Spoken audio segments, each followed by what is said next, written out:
Welcome back, viewers, for the Round 7 instalment of NFL TV. I'm your host, Samuel Zito, joined again by Liam Mighty Quinn. Welcome back, Liam. Nice to be here again this week, Sam. It is, and a big week last weekend. We have only one undefeated side now, Bundoora being the only undefeated team in Division 1. Bit of a surprise with Greensboro going down to Northcote Park. Yeah, it was surprising not only that they got done, but they were pretty comprehensively beaten as well. So it was definitely a shock last week. I guess every side of the course of the year you expect to get knocked off. I don't think get many teams go for undefeated, but it probably wasn't a matter of the loss. That was most surprising, of course, 12-goal difference in the end. They only kicked 3 for today, and their first goal, the 23-minute mark in the third quarter. So for a team that's been scoring pretty freely throughout the year, a bit of a surprise there. But we'll go into that in a bit more detail later on. Of course, we're previewing all the action for Division 1 this weekend. It's round 7, as we mentioned. The first game off the mark is it's 9th versus 10th. It's second last up against last. Montmorency versus North Heidelberg. Just the one win between the two sides so far this year. Of course, Monty being the winner in round 5 against Whittlesea. So they've got one batch of 4 points to their name. A bit hard this year to read into North Heidelberg's form line. They've been obviously struggling all year just to actually be competitive as it's been, and you think that Montmorency against North Heidelberg, despite being only one spot the difference in the ladder, it's probably a bit of a gulf between the sides, and you think Monty will bounce back after a poor performance last week against Bundoora? Yeah, Monty obviously a lot lower down than they thought. I think everyone thought they'd be after last year, and even when we saw them a few weeks ago, they put up a good fight against Greensboro, but then just got ran over the top of in the end of it. But yeah, they should comprehensively beat North Heidelberg. You think who have been hit by some injuries and things at the wrong time as well. So. Good sign for Monty as well. They had young kid James Brooker on the weekend. Probably one of the only positives to come out of the game. He's in the coaches' votes. He also was named in the best by his own coaches as well, which is a good effort first up, and good to see some young kids coming through. They're probably struggling a bit, and I think finals probably aren't out of the equation yet. Mathematically, there's still a chance, obviously, and still a long way to go. But I think a few more losses, and they might have to start rebuilding for next year. It's good to see these young guys like Brooker coming into the side, and good performance on the weekend.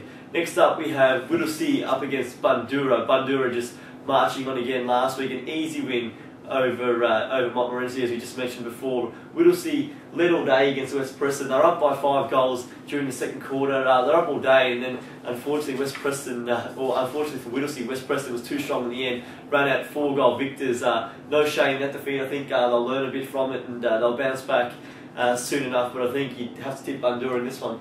Yeah, you can't really pick against the only unbeaten side left in the division, and again, just another pretty dominant performance last week. Even Dave Mitchell kicking 4 goals from the midfield, so when you've got that sort of firepower, you're pretty hard to I think from everyone's reports he was best of field, so a pretty strong performance. And I guess when you are streaming forward from the middle and kicking a few goals, it's always going to be an eye-catching performance. So he's polling really well in the coaches' votes, which you'll see. It's all in the record on the weekend, but I think he's up near the top in about 9 or so votes, so he's polling quite nicely after 6 games this year.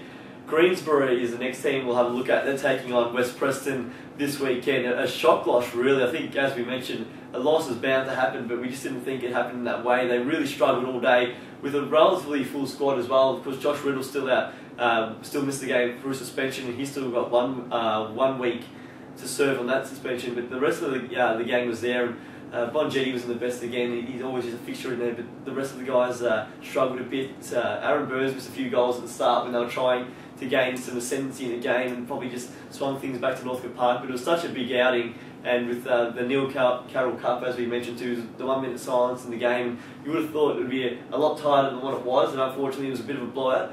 West Preston starting to find some form going into the season. They were a bit inconsistent at the start of the year, but they're starting to really build towards another finals campaign. They're 4 wins and 2 losses, and they're really going to take it up to Greensboro this week. And I really don't know who to pick in this one. It should be pretty tight, leaning just towards Greensboro, I think, but just on the form of last week and perhaps the week before as well. West Preston 2 big wins in a row now, of course beating Heidelberg in round 5, and they'll be pretty tough to stop this weekend. Yeah, it was amazing you mentioned the bit of inconsistency from West Preston. We're even joking around on the weekend that seeing they played well against Heidelberg, they'd have to play poorly against Greensboro going on their form to start the season, but obviously turned that around and got a good win. But even though Greensboro had a bit of a downer last week, which is almost sort of going to happen at some point for them, but I think they should, especially at home, be able to bounce back with a nice win against West Preston. Yeah, it'll probably be just at the game of the round, but then you look at the next fixture and you see Heidelberg up against Northcote Park and you think, well, maybe not, but that should be another beauty. It's the Tigers are at home, they've found a win on the weekend, which is good. They're 3-3 now. They're still sitting in 6th spot. They were 6th last week, they had the win, and despite knocking off McLeod, who was 5th, Eltham just jumped over the top with a better percentage. So the Tigers still sitting in 6th, and they'll probably just grit their teeth when they look at the ladder and see they're not inside the 5, and they're pretty determined to get back in there, of course. But Northcote Park, 4 wins and 2 losses themselves now as well. They've had some big wins across the course of the year. Really disappointing in round 5 against McLeod. I don't think too many pundits really would have thought they would have lost in that manner. Of course, they just kicked the 1 goal, but bounced back as all good sides do on the weekend and really took it to Greensborough.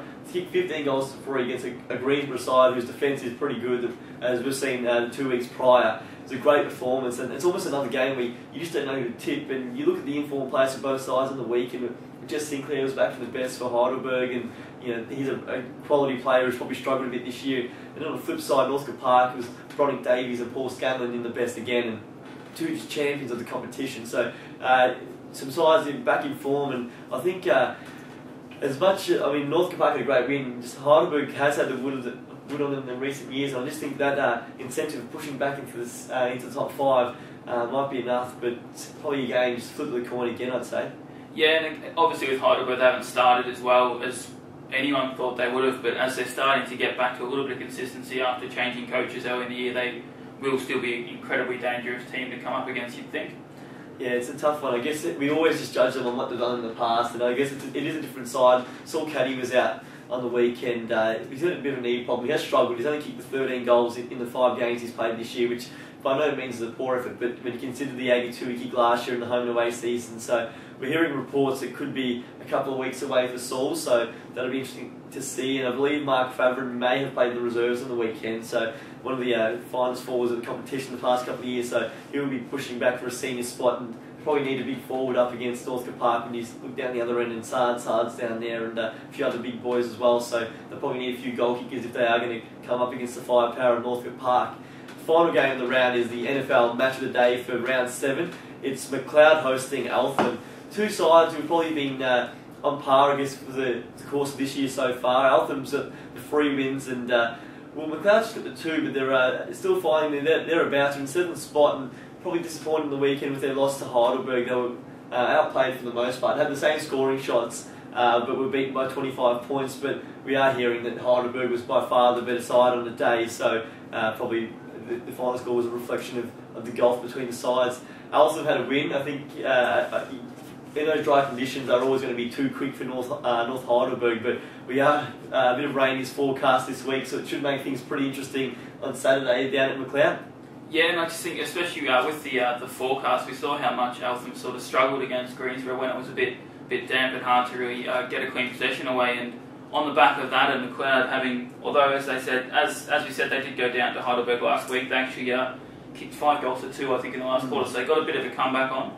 And as a result, I think might tip a bit of an upset and think they might just sneak past Eltham by a couple of kicks. Well, it will be, I reckon, a battle of the midfield. You look at both sides, I would say their midfield line is the strongest for both sides. You've got like Cahal Core, who's going forward and kicking goals, kicked 16 for the year for Eltham, and then there's skipper Kane Shaw, who when you look over the coaches' votes, was a good indication of players in form. Of course, the opposition coach doesn't give his votes lightly, and he's polled 9 votes this year, and he's only polled in 3 games, his 3 best on ground, so he's having a fantastic year. And on the flip side, Eltham's got some pretty handy midfielders themselves in Connolly and the like, so it'll be pretty interesting. But I think Eltham's big forward in Mark Keenan's in some pretty good form.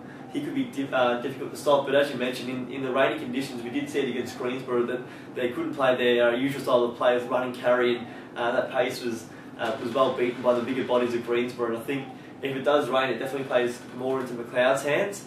But I think for mine, I think Eltham just, but you're probably leaning towards McLeod the other way. Yeah, just as I said, just a couple of kicks. But even it was interesting having a look at the stats of McLeod during the week. They were, even though they've only won the 2 games, they've actually conceded, I think off the top of my head, it was the 4th lowest, fourth fewest points in the competition. So obviously they're, even though they're losing a few games, they're actually a really tight defence to get through, and especially in the I think Eltham will struggle. Well, it is a pretty tight game to tip. I guess all the games are this weekend, but you do look at just the form of recent weeks, and Eltham, knocked over West Preston, and you've seen West Preston in the last 2 weeks really bounce back and playing some good footy, and Eltham did it comfortably that day. And McLeod, of course, we didn't mention their win over Northcote Park, where they restricted the Cougars to just one goal, won by 53 points. So they can both capture their best form. We're in for an absolute cracker. But on the flip side, I guess the conditions could play a big part and make for a different game than what we're anticipating. But we'll call the action on 88.6 Plenty of Valley FM, so make sure you're tuning in. It'll be myself, Liam, Sam Patrick and John Seaton calling all the action. It'll be a cracking game, so tune in from 1 PM, and of course go to our official Northern Football League Facebook page. You get all the score updates and all the latest highlights on there as well, so make sure you tune on there. Thanks for watching, and keep on watching after, and watch the preview for Division 2 and Division 3. We'll see you soon.